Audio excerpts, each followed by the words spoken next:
नमस्कार। आज हमारे साथ डॉक्टर एस के गुप्ता हैं जो चौधरी चरण सिंह यूनिवर्सिटी मेरठ में चिकित्सा पढ़ाते हैं। पिछले 30 साल से वे इस क्षेत्र में अपना अनुभव साझा कर रहे हैं। सर ने कोविड, हाइपरटेंशन, डायबिटीज जैसी बीमारियों के क्षेत्र में काम किया है। इनके कोविड से जुड़े अर्ली मॉर्निंग अपडेट्स देश विदेश में बहुत लोकप्रिय हैं। आज सर हमारे कोविड वैक्सीन से जुड़े कुछ प्रश्नों का उत्तर देंगे। Sir, department of elementary education, institute of home economics की तरफ से मैं आपका स्वागत करती हूँ। हमारी बीएलएड की एक छात्रा स्नेहिल आपसे इन प्रश्नों को पूछेगी। Over to you Snehil. First of all, sir, thank you for joining us today. I think we should start now. Sir, आजकल कोविड का न्यू स्ट्रेन चर्चा में है। हमारे एक साथी आपसे ये जानना चाहते हैं कि वैक्सीन हमें कोविड के इस न्यू स्ट्रेन से भी क्या सुरक्षित करेगा? यस, बहुत रोचक प्रश्न है और बहुत ज्वलंत प्रश्न है। मैं समझता हूँ सभी के मन में ये आशंका है कि ये जो वैक्सीन है ये शायद नए स्ट्रेन्स के अगेंस्ट बहुत ज़्यादा इफेक्टिव नहीं है। पहली बात तो ये है कि हमारे देश में जो स्ट्रेन प्रेवलेंट है उसके अगेंस्ट हमारे यहाँ जो वैक्सीन है वो बिल्कुल इफेक्टिव है और नए स्ट्रेन के बहुत थोड़े केसेस हमारे देश में अभी हुए हैं। तो ये समझना कि ये जो वैक्सीन है ये नए स्ट्रेन के अगेंस्ट काम नहीं करेगी ये उचित नहीं है। अभी हमें जिस चीज़ की आवश्यकता है वो हमारे पास है और मान लीजिए अगर कल को नया स्ट्रेन बढ़ता है, जैसे यूके का स्ट्रेन है या साउथ अफ्रीका का स्ट्रेन है या ब्राजील का स्ट्रेन है, वो अगर हमारे देश में किसी वजह से आता है तो हमारे देश के पास ये कैपेबिलिटी है कि हम उसके अगेंस्ट वैक्सीन जो है 15 दिन में तैयार कर सकते हैं। और जो कोवैक्सीन है वो कम से कम यूके के स्ट्रेन के अगेंस्ट तो काफी हद तक इफेक्टिव पाई गई है। साउथ इंडियन स्ट्रेन के अगेंस्ट भी वो वैक्सीन जो है डेथ को प्रिवेंट कर सकती है, सीवियर कोविड को प्रिवेंट कर सकती है। माइल्ड और एसिम्प्टोमेटिक कोविड को शायद वो प्रिवेंट नहीं कर पा रही है, लेकिन मैं समझता हूं कि ये सोच करके वैक्सीन ना लगवाना ये कोई उचित बात नहीं है। अभी जो हमें वैक्सीन चाहिए और अभी जो हमारे पास स्ट्रेन है उसके अंदर जो है वो पूरी तरह सक्षम है और हमें वो वैक्सीन पूरी तरह लगवानी चाहिए। जी sir, thank you so much sir for sharing this valuable information with us. Sir हमारा जो अगला सवाल है वो क्लास 4th के एक बच्चे के पेरेंट ने पूछा है। वो जानना चाहते हैं कि वैक्सीन हमारे लंग्स और हार्ट को कैसे प्रभावित करता है। क्या वैक्सीन लंग्स और हार्ट को कमजोर कर देता है? नहीं, ऐसा बिल्कुल भी नहीं है। वैक्सीन हमारे हार्ट को और लंग को कोई कमजोर नहीं करता। वैक्सीन बल्कि हमारे हार्ट को और लंग को प्रोटेक्ट करता है। वैक्सीन जो है उसके अंदर सबसे पहले समझने की बात यह है कि वैक्सीन के अंदर कोई लाइव वायरस नहीं होता। उसमें वायरस के जो बहुत टाइनी वायरस होता है उसके भी बहुत छोटे छोटे कण या बिल्कुल जो है वायरस को इनएक्टिवेट कर दिया जाता है। और उसकी एक अच्छी बात ये होती है कि ये जो वैक्सीन है ये प्रतिरोधक क्षमता बनाने के लिए तो काबिल होती है लेकिन ये डिसीज नहीं कर सकती। इसलिए ये सोचना कि ये हमारे लंग को कमजोर कर देगा या हमारे हार्ट को किसी प्रकार से प्रभावित करेगा ये बिल्कुल गलत बात है। आप बेफिक्र होकर के अपना वैक्सीन लगवाएं और सुरक्षित महसूस करें। जी sir, thank you sir. Sir, जो हमारा अगला क्वेश्चन है वो है कि जिन लोगों को कोमॉर्बिडिटी है क्या वो लोग भी वैक्सीन लगवा सकते हैं? सर प्लीज आप हमें ये भी बताएं कि कोमॉर्बिडिटी क्या होता है ताकि जिन लोगों को इसके बारे में नहीं पता वो भी इसको समझ पाए। बहुत रोचक प्रश्न है और बिल्कुल ज्वलंत, मैं समझता हूँ आज के परिप्रेक्ष्य में बहुत महत्वपूर्ण प्रश्न है। कोमॉर्बिडिटी क्या चीज होती है और क्या जिन लोगों को कोमॉर्बिडिटी है उनको वैक्सीन लगवाना चाहिए? देखिए, एक तो व्यक्ति हैं स्वस्थ व्यक्ति हैं जिनको कोई बीमारी नहीं है, जिनको कोई ब्लड प्रेशर नहीं है, कोई शुगर की बीमारी नहीं है, कोई दिल का रोग नहीं है, कोई फेफड़े की बीमारी नहीं है, कोई गुर्दे की बीमारी नहीं है। ऐसे स्वस्थ व्यक्ति और दूसरे वो व्यक्ति हैं जिनको मान लीजिए किसी को दिल की बीमारी है, किसी को शुगर की बीमारी है, किसी का ब्लड प्रेशर ज्यादा रहता है, कोई डायलिसिस कराने जाते हैं। तो जो लोग पूर्णतः स्वस्थ नहीं हैं लेकिन उनके शरीर में कोई रोग है तो इनको हम बोलते हैं कोमॉर्बिडिटीज। यानी कि ये लोग हॉस्पिटल में भर्ती तो नहीं है, लेकिन इनके जीवन में, दिनचर्या में इन बीमारियों के साथ भी अपनी दिनचर्या चला रहे हैं। तो इनको हम बोलते हैं पीपल विद कोमॉर्बिडिटीज। अब पिछले दिनों जब कोरोना हुआ, कोरोना का प्रकोप बहुत ज्यादा था देश के अंदर, खासतौर पे सितंबर अक्टूबर में या उसके पहले या उसके बाद, तो ये पाया गया कि जिन लोगों को कोमॉर्बिडिटीज हैं उन लोगों के अंदर कोविड से जो प्रभाव है उसकी क्षमता बहुत ज्यादा है। यानी कि कोरोना की बीमारी इन लोगों को ज्यादा पकड़ती है क्योंकि शायद इन लोगों के अंदर प्रतिरोधक क्षमता कम होती है। दूसरा, जिन लोगों को ये कोमॉर्बिडिटीज हैं, जैसे डायबिटीज है, ब्लड प्रेशर है, आर्थराइटिस गठिया की बीमारी है, गुर्दे की बीमारी है, दिल की बीमारी है, फेफड़े की कोई और बीमारी है, या स्किन की कोई डिसीज हैं जो कि लॉन्ग लास्टिंग, जो कि मतलब जिनका इलाज तो संभव है पर पूर्णतः उनसे मुक्त हो पाना संभव नहीं होता है, उनको हम कहते हैं कोमॉर्बिडिटी। और जिन लोगों को कोमॉर्बिडिटीज थी उन लोगों को कोरोना का इन्फेक्शन ज्यादा हुआ, और ना केवल ज्यादा हुआ, उनके अंदर मृत्यु दर भी ज्यादा पाई गई। यानी कि अगर हम ये देखें कि जिन लोगों में इस प्रकार की बीमारियां नहीं थी, अगर उनमें से 100 में से 2 लोगों की मृत्यु हुई, तो जिन लोगों के अंदर कोमॉर्बिडिटीज थी उन लोगों के अंदर 100 में से 10 लोगों की मृत्यु हुई। तो अब प्रश्न ये आता है कि क्या उन लोगों को वैक्सीन लगवाना चाहिए? अवश्य लगवाना चाहिए, उनको सोचना भी नहीं चाहिए। आपको ये समझने की आवश्यकता है कि हमारी सरकार ने सबसे पहले जो वैक्सीन लगाना शुरू किया वो हेल्थ केयर वर्कर्स को लगाना शुरू किया, क्योंकि वो लोग कोरोना के संपर्क में शुरू से थे, एकदम कोरोना के ऊपर फ्रंट लाइन के ऊपर खड़े होकर काम कर रहे थे। उन लोगों को कोरोना से बिल्कुल जूझना पड़ रहा था। दूसरा, वो लोग थे जो जैसे हमारे वार्ड के सफाई कर्मचारी थे, पुलिस के लोग थे, या सोशल ऑर्गेनाइजेशंस के लोग थे। अब तीसरी जो नंबर आई है, प्रायोरिटी पे है, वो है पीपल विद कोमॉर्बिडिटीज।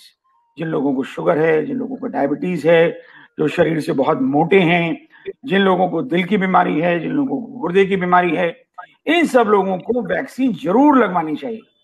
इनको, हाँ, अगर ये लोग किसी वजह से अस्पताल में भर्ती हैं तो शायद मैं समझता हूं कि इन लोगों को छुट्टी होने के बाद लगभग 1 महीने तक जो है आराम करना चाहिए और उसके बाद वैक्सीन लगवानी चाहिए।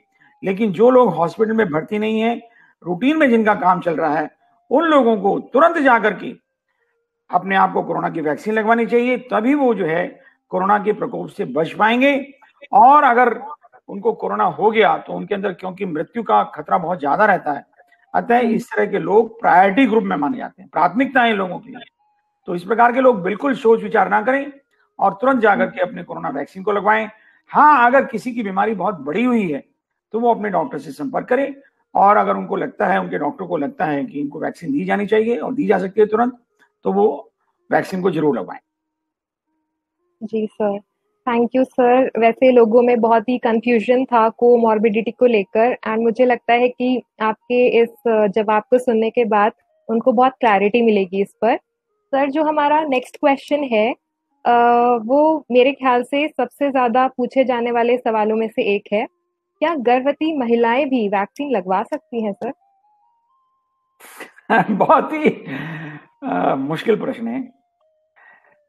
देखिए, गर्भवती महिलाएं एक स्पेशल ग्रुप है और मैं समझता हूं कि उनको प्रोटेक्शन देना किसी भी समाज की बहुत बड़ी जिम्मेदारी है, क्योंकि केवल हम महिला को प्रोटेक्शन नहीं दे रहे, हम आने वाले शिशु को भी प्रोटेक्शन दे रहे।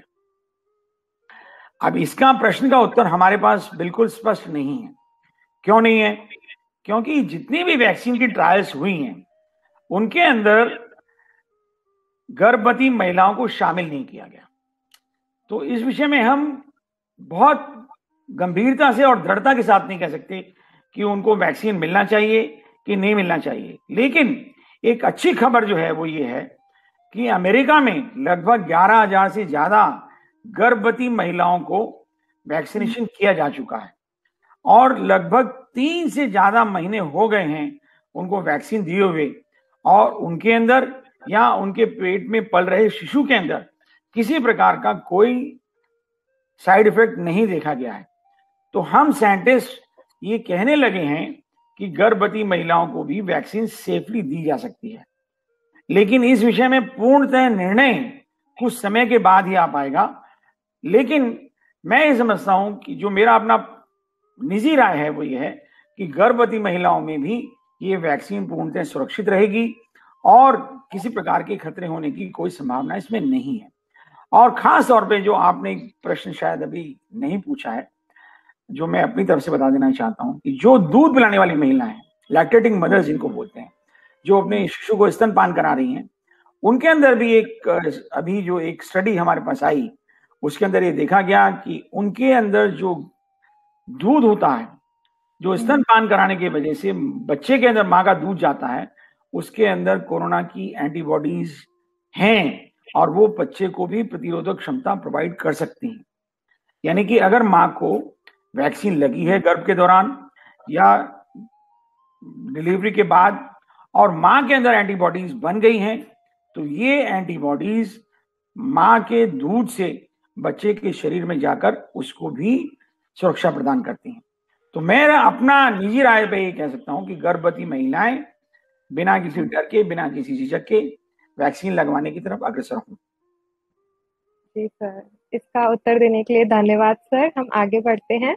अगला सवाल जिन्होंने पूछा है, उनका कहना है कि मुझे कोरोना हुआ था और अब मैं उस बीमारी से ठीक भी हो चुका हूँ, इसलिए मेरे शरीर में एंटीबॉडीज होंगी, तो क्या मुझे अभी भी वैक्सीन लगवाने की आवश्यकता है? बड़ा अच्छा प्रश्न है। देखिए, कोरोना जो हुआ वो कई प्रकार के लोगों को कई तरह से हुआ। कुछ लोग तो घर पे ठीक हो गए, कुछ लोगों को 1-2 दिन घर में से बाहर हॉस्पिटल में रहना पड़ा, लेकिन कुछ लोग ऐसे थे जिन लोगों को ऑक्सीजन की जरूरत पड़ी, कुछ लोगों को वेंटिलेटर की जरूरत पड़ी, कुछ लोग काफी समय तक आईसीयू में रहे। तो जो अध्ययन हमारे सामने आए उसके अंदर ये पता चला कि जिन लोगों को माइल्ड कोविड हुआ, जिन लोगों को बहुत हल्का सा बुखार हुआ और जो लोग घर पे ठीक हो गए, उनके अंदर जो प्रतिरोधक एंटीबॉडीज बनी वो बहुत थोड़ी मात्रा में बनी। जो लोग भयंकर कोरोना से पीड़ित हुए उनके अंदर जो एंटीबॉडीज बनी वो काफी अच्छी मात्रा में बनी। तो ज्यादातर पॉपुलेशन जो है वो 80% से ज्यादा पॉपुलेशन को माइल्ड कोविड हुआ, तो सबको वैक्सीन लगाने की आवश्यकता है। जो सीवियर कोविड जिन लोगों को हुआ और उनको 4 हफ्ते से ज्यादा घर पे आए हुए हो चुके हैं, तो मैं समझता हूं कि उन लोगों को भी वैक्सीन लगाने की आवश्यकता है। प्रश्न उठता है क्यों? क्योंकि अगर उनको वैक्सीन दी जाती है तो जो उनके अंदर प्रतिरोधक क्षमता है वो कई गुना बढ़ जाती है। जैसे कि हम कहते हैं कि सभी लोगों को 2 डोज वैक्सीन का लगवाना चाहिए। क्यों लगवाना चाहिए 2 डोज? क्योंकि पहली डोज से हमारा शरीर कुछ प्रतिरोधक एंटीबॉडीज बनाता है, लेकिन 6 हफ्ते तक वो एंटीबॉडीज कुछ कम होने लगती हैं। लेकिन अगर हम 6 हफ्ते से पहले दूसरा वैक्सीन का डोज दे देते हैं तो ये प्रतिरोधक एंटीबॉडीज की संख्या शरीर के अंदर कई गुना बढ़ जाती है। तो ऐसे ही जो लोग कोरोना से पीड़ित हुए उनके शरीर ने कुछ प्रतिरोधक एंटीबॉडीज बनाई, लेकिन वो एंटीबॉडीज थोड़े दिनों के बाद कम होने लगती हैं। और अगर इस प्रकार के लोग वैक्सीन ले लेते हैं तो उनके लिए डबल फायदे का काम होगा। अतः उनको वैक्सीन जरूर लगवाना चाहिए। सर वही है कि काफी मिसकंसेप्शंस है लोगों में, एंड आपके आंसर से मुझे लगता है कि उन्हें बहुत हेल्प मिलेगी, क्लैरिटी मिलेगी कि उन्हें लगवाना है कि नहीं लगवाना है। सर, जो हमारा अगला सवाल है उसमें एक साथ 3 सवाल हैं जो कि काफी हद तक एक दूसरे से जुड़े हुए हैं। सर, क्वेश्चन है कि इस वैक्सीन के साइड इफेक्ट्स क्या हैं? क्या हम इन साइड इफेक्ट्स या एलर्जीज के लिए मेडिसिन ले सकते हैं? और हमें कब डॉक्टर से संपर्क करना चाहिए? वैक्सीन के बहुत थोड़े साइड इफेक्ट हैं। वैक्सीन के साइड इफेक्ट से लोग बहुत डरे हुए हैं, मैं समझता हूँ। ये एक मिथ्या तथ्य है। वैक्सीन के सिंपल साइड इफेक्ट, आप कोई भी इंजेक्शन लगवाने जाएंगे, आप सिंपल बोवरान का इंजेक्शन भी लगवाते हैं तो आपको हाथ में दर्द होगा। वो वैक्सीन में इंजेक्शन से दी जा रही तो थोड़ा सा दर्द यहाँ होता है। कुछ लोगों में साइड इफेक्ट थोड़े से हैं, जैसे हल्का सा बुखार आ जाना, शरीर में थकान का महसूस होना, दर्द महसूस होना, शरीर गिरा गिरा रहना। कुछ लोगों को एलर्जी भी हो रही है और ये एलर्जी की जो संभावनाएं ये बहुत थोड़ी हैं और बहुत थोड़े लोगों में हो रही हैं, इसलिए इसे डरने की कोई जरूरत नहीं है। मैंने खुद वैक्सीन लगवाई है और मुझे थोड़ा सा एक दिन जरा सा दर्द हुआ हाथ में और वो ठीक हो गया। मैं समझता हूँ इन साइड इफेक्ट से डरने की जरूरत नहीं है, और आप इन साइड इफेक्ट्स को दरकिनार करके आप जो है बेफिक्र होकर के वैक्सीन लगवाइए। अब प्रश्न उठता है, दूसरा प्रश्न इसका जो पूरक प्रश्न है वो ये है कि क्या आपको पहले से कुछ एंटी एलर्जिक मेडिसिन लेने की आवश्यकता है? बिल्कुल आवश्यकता नहीं, क्योंकि साइड इफेक्ट्स बहुत कम लोगों में हो रहे हैं, और जिन लोगों में हो रहे हैं उनको होने के बाद ही एंटी एलर्जिक मेडिसिन काम करेगी, उसके पहले देने का कोई औचित्य नहीं। जी sir, thank you. And sir मेरा भी एक क्वेश्चन है कि वैक्सीन लेने के बाद भी क्या कोविड-19 होने की कोई संभावना है? बहुत ही अच्छा प्रश्न है। देखिए, वैक्सीन जो है उसके अंदर एंटीबॉडीज, पहली चीज तो ये कि वैक्सीन से किसी को कोविड नहीं होगा। क्यों नहीं होगा? क्योंकि वैक्सीन के अंदर जो वायरस है वो किल्ड वायरस है, यानी कि उस वायरस को मार दिया गया है। उसके अंदर अपने आप को डबल करने की, प्रजनन करने की क्षमता खत्म हो चुकी है। दूसरी चीज ये है कि वो वायरस बॉडी में जाकर के कोविड नहीं पैदा कर सकता। अब बात ये होती है कि क्या बाहर से वायरस आ सकता है? अगर किसी को कोविड का वैक्सीन लगा है, इसका मतलब ये बिल्कुल नहीं है कि शरीर को अगर कोरोना वायरस का एक्सपोजर होगा तो वो शरीर के अंदर बाहर से नहीं जा सकता, क्योंकि कोविड वैक्सीन के लगने के बावजूद भी एंटीबॉडीज का लेवल बढ़ने में, पहली बात तो बनने में, और बनते बनते एक निश्चित स्तर तक पहुंचने में लगभग 6 हफ्ते लगते हैं, और उसके बाद सेकेंड डोज लगने के बाद भी 6 हफ्ते लगते हैं। तो जिन लोगों को वैक्सीन लगा है उनको कोविड एप्रोप्रिएट बिहेवियर जरूर पालन करना चाहिए। अब कोविड एप्रोप्रिएट बिहेवियर क्या चीज होती है? जैसे मास्क लगाना, बार बार साबुन से हाथ धोना, समाज में एक दूसरे से निश्चित दूरी बना करके रखना। और हम ये समझते हैं कि ज्यादातर लोग जो है कोविड वैक्सीन लगाने के बाद लापरवाही की स्थिति में जीवन व्यतीत करना चाहते हैं। वो जो है गाने बजाने के फंक्शन में भी जाना चाहते हैं, शादी पार्टी भी अटेंड करना चाहते हैं, जाइए, लेकिन थोड़ा सा दूरी बना करके रखिए और अपना मास्क लगा के रखिए। जब तक सारा समाज ये मास्क और दूरी का पालन नहीं करेगा, जब तक कोविड होने की संभावना लगभग 6 हफ्ते तक रहती है। इसलिए जो लोग वैक्सीन लगवा रहे हैं वो वैक्सीन लगवाने के बाद भी और सेकेंड डोज के बाद भी लगभग 4 हफ्ते तक पूर्णतः मास्क का प्रयोग करें, और समाज में जो दूरी बनाने की बात लगभग 2 मीटर की कही गई है उसको माने। जी sir, thank you sir for answering my question. And sir, एक हमारे साथी हैं, वो पूछ रहे हैं कि मैं ल्यूकोडर्मा स्किन डिजीज से पीड़ित हूँ, तो क्या मैं वैक्सीन का पहला डोज लेने से पहले अपनी नियमित दवाएं यानी कि जो रेगुलर मेडिसिन को लेते हैं, क्या वो खाना जारी रख सकते हैं? बहुत अच्छा प्रश्न है। देखिए, जो ल्यूकोडर्मा डिसीज है उसके ट्रीटमेंट के लिए कॉर्टिकोस्टेरॉइड्स दिए जाते हैं, जैसे प्रेडनिसोलोन है, उमनाकॉटिल है, डेक्सामेथासोन है, बैटनिसॉल है। इस प्रकार की दवाइयां जो है बॉडी की प्रतिरोधक क्षमता को कम करती है। यही नहीं, ल्यूकोडर्मा नहीं, और भी बहुत सारी बीमारियां हैं, जैसे गठिया का रोग है, और भी बहुत सारी बीमारियां हैं जिनके अंदर जो है डॉक्टर लोग कॉर्टिकोस्टेरॉइड्स यूज करते हैं। एसएलई है, ब्रोंकियल अस्थमा है। कॉर्टिकोस्टेरॉइड जिन लोगों को मिल रही है उन लोगों को हम ये सलाह देते हैं कि वो अपनी कॉर्टिकोस्टेरॉइड की डोज जो है वो 20 मिलीग्राम प्रतिदिन तक ले जाने का प्रयत्न करें, और लगभग इससे कम डोज में अपने आप को रखें।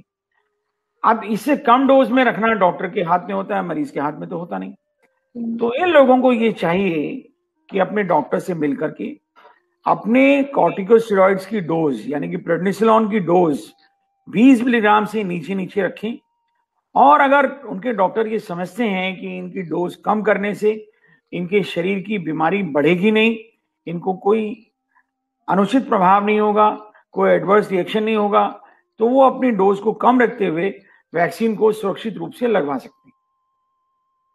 जी sir, thank you. And sir, जो क्वेश्चन अब मैं पूछने जा रही हूँ, ये क्वेश्चन बहुत लोगों ने हमसे पूछा था। सवाल है कि ऐसी कोई संभावना है क्या कि कोविड-19 वैक्सीन लेने के बाद हमें कोई और बीमारी हो जाए अपार्ट फ्रॉम कोविड-19, कोई और बीमारी? कोविड-19 की जो वैक्सीन है ये कोई और बीमारी करने की क्षमता ही नहीं रखती। ये कोई और बीमारी करने की क्षमता ही नहीं रखती। हाँ, ये तो हो सकता है कि किसी को मान लीजिए दिल की बीमारी है और वो काफी गंभीर अवस्था में है और उसको बुखार हो जाए कोविड-19 की वैक्सीन की वजह से, तो वो बुखार की वजह से थोड़ी सी दिल की बीमारी उनकी बढ़ जाए। लेकिन किसको दिल की बीमारी नहीं है, जिसको शुगर की बीमारी नहीं है, जिनको ब्लड प्रेशर नहीं है, उनको जिंदगी भर के लिए ये बीमारी शुरू से पैदा नहीं हो सकती। कोविड वैक्सीन की इतनी क्षमता नहीं है। आप इन सब भ्रांतियों में ना पड़ें और कोविड वैक्सीन जो है बहुत सुरक्षित वैक्सीन है। और देखिए एक बात बहुत समझने की बात है, हम बहुत भाग्यशाली हैं कि हमारे देश के पास बहुत प्रचुर मात्रा में वैक्सीन है और हमारा देश सारी दुनिया को वैक्सीन सप्लाई कर रहा है। विश्व के बड़े बड़े ताकतवर देश, फ्रांस जैसे देश, जर्मनी जैसे देश, कनाडा जैसे देश अपने यहां वैक्सीन नहीं बना पाए। हमें सैल्यूट करना चाहिए, हमें प्रणाम करना चाहिए अपने देश के साइंटिस्ट को, जिन्होंने एक रिकॉर्ड समय में बहुत बढ़िया वैक्सीन हमें बनाकर दी है। और अगर अब हम भी अब भी हम इस वैक्सीन के प्रति संदेह की स्थिति रखते हैं तो मैं समझता हूं ये बहुत ही दुर्भाग्यपूर्ण बात होगी और सभी समाज के बड़े लोगों को आगे आकर के वैक्सीन लगवाना चाहिए और समाज में फैली हुई भ्रांतियों को दूर करना चाहिए। देखिए फ्रांस से हमने राफेल खरीदा, फ्रांस के पास राफेल बनाने की क्षमता है, लेकिन वैक्सीन बनाने के लिए वो भारत के आगे हाथ पसार रहे हैं कि आप हमें वैक्सीन दे दीजिए प्लीज। तो इसलिए आप इस उपलब्धि को छोटा ना समझें, विश्व के अंदर बहुत बड़ी उपलब्धि है। भारत ने अपने यहां बनी हुई वैक्सीन विश्व के लगभग 70 देशों को सप्लाई की है, जिसमें से 29 देशों को हमने फ्री दी है और लगभग 45 से अधिक देशों को हम जो है कॉस्ट पे सप्लाई कर रहे हैं। तो ये कोई छोटी उपलब्धि नहीं, तो आप वैक्सीन जरूर लगवाएं। जी सर, थैंक यू। एंड आपके इन आंसर्स की हेल्प से हम निश्चित रूप से कम्युनिटी को और अवेयर कर पाएंगे, मुझे उम्मीद है, वैक्सीन के बारे में।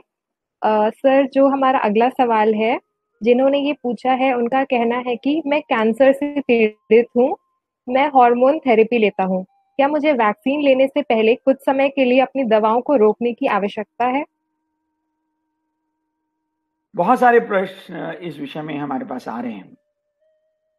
अब देखिए कैंसर जो है एक शब्द है कैंसर, लेकिन हम डॉक्टर्स के लिए जो कैंसर है ये कई प्रकार का कैंसर है।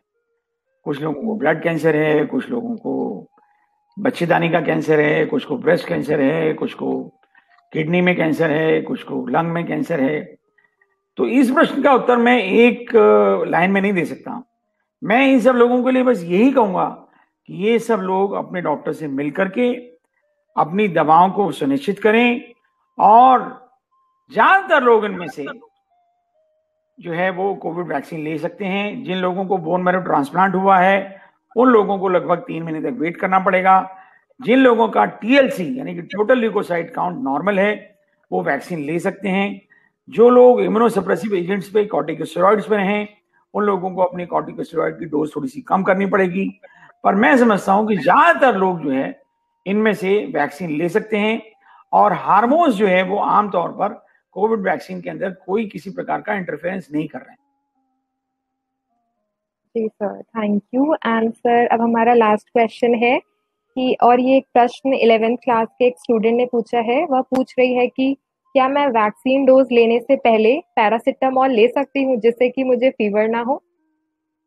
नहीं, कोई जरूरत नहीं है। आप क्लास 11th में, आपको तो वैसे भी फीवर होने की कोई चांसेस नहीं है, बहुत कम चांसेस हैं। अगर देखिए, जो मैं आपको पहले भी बताया था, जो बुखार हो रहा है वो लगभग 5% से लेकर के लगभग 30-40% लोगों को हो रहा है। और जो बुखार कुछ लोगों को हो भी रहा है तो वो वैक्सीन लगवाने के 8-10 घंटे के बाद हो रहा है। तो जब तक अगर आपने क्रोसिन ले भी लिया पहले से तो 8-10 घंटे में तो उसका असर वैसे ही खत्म हो जाएगा। तो इसलिए पैरासिटामोल प्रीएम्प्टिव लेने का कोई रोल नहीं है। यानी कि वैक्सीन के लेने से पहले वैक्सीन से होने वाले बुखार से डर करके आप कोई पैरासिटामोल ना लें। अगर आपको बुखार होता है तो आप पैरासिटामोल लेने से परहेज भी ना करें, आप बेफिक्र होकर के लें। जी सर। एंड सर, मेरे मन में जस्ट अभी कॉन्वर्सेशन के टाइम में क्वेश्चन आया है कि सपोज मैं वैक्सीनेट होने जा रही हूँ एंड उसी टाइम मुझे फीवर हो रहा है या मुझे लग रहा है मुझे कोल्ड एंड कफ है, तो मुझे लगता है कि मेरा इम्यून सिस्टम उस टाइम बिजी होगा उस पर्टिकुलर चीज से फाइट करने के लिए। तो क्या उस टाइम मुझे जाके वैक्सीनेट होना चाहिए या फिर मैं बाद में हूँ जब मेरी बॉडी जो पर्टिकुलर चीज है उससे रिकवर कर जाए? मैं समझता हूँ कि जिन लोगों को एक्यूट इलनेस अभी है, यानी कि जिन लोगों को कोई बीमारी है, तो उन लोगों को थोड़े दिन वेट कर लेना चाहिए। ये जो कॉमन कोल्ड वगैरह है, क्योंकि इसके अंदर थोड़ा शरीर गिरा गिरा रहता है, तो 2-3 दिन 4 दिन अगर आप वेट करेंगे और उसके बाद वैक्सीन लेने जाएंगे तो कम से कम आपको फर्दर गिरावट जो बुखार की वजह से या वैक्सीन के साइड इफेक्ट की वजह से हो जाती है वो नहीं होगी और आप स्वस्थ महसूस करेंगे। तो 3-4 दिन वेट करने में कोई दिक्कत वाली बात नहीं है। हाँ, इतना अवश्य ध्यान रखें कि वैक्सीन लेने के बाद और वैक्सीन लेने से पहले आप मास्क का प्रयोग करना ना भूलें, बार बार साबुन से हाथ धोना ना भूलें और समाज में एक दूसरे से मिलते वक्त निश्चित दूरी का पालन करने का प्रयत्न करें। एस्पेक्ट कवर कर दिए हैं वैक्सीन के and I am very glad कि मैं इस सेशन का पार्ट हूँ। I thoroughly enjoyed it, so thank you so much sir. B.El.Ed department और इंस्टीट्यूट ऑफ होम इकोनॉमिक्स की तरफ से आपका बहुत बहुत धन्यवाद। कहने को तो ये केवल 12 प्रश्न थे, लेकिन 200 से अधिक लोगों द्वारा पूछे गए और इस छोटी सी पहल में हमारे साथ जुड़ने के लिए तहे दिल से धन्यवाद। Thank you very much sir. Thank you sir. बहुत आप लोगों का आभार। और हम इस प्रकार के सामाजिक कार्यक्रम के लिए हमेशा तत्पर हैं और हम चाहते हैं कि आप समाज के अंदर इस प्रकार की जो भ्रांतियां हैं उनके अंदर जो दूरी बनाने का काम है, उनको दूर करने का जो काम आप कर रहे हैं, ये निश्चित रूप से बहुत सराहनीय प्रयास है और हमारा सहयोग हमेशा आपके लिए रहेगा। धन्यवाद। Thank you sir.